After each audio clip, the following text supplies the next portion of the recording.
नमस्कार सगळ्यांना. आज पुण्यामध्ये किती पाऊस आहे बघा. तर आज पुण्यामध्ये सकाळ धरणं कसलाच रात्री धरा उघडला होता. तर असा पाऊस आहे बघा. पाऊस जिकडं बघा तिकडं पाणीच पाणी आहे आणि कसलीच उघडीप नाही. पूर्ण रस्त्याला तर असं पाण्याचं लोट येतं.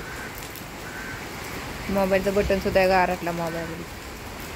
तर असं पाणी बघा. कसला पाऊस आहे जोरात बघा, मुसळधार. अशा गाड्या बुक करून लोकांना कामाला जायला लागतं. या ओला बुक करून रिक्षा येतात. काय रिक्षा अशा बुक करून लोक असं जायला लागते कामाधंद्याला. काय करायचं ते कासात 1 मिनिटात व्हिडिओ काढूया. कुणाकुणाच्या गावाला पाऊस आहे नक्की कमेंट करून सांगा. त्याला भेटूया नेक्स्ट व्हिडिओमध्ये. छत्री घेऊन घराच्या बाहेर निघा. बाय सगळ्यांना.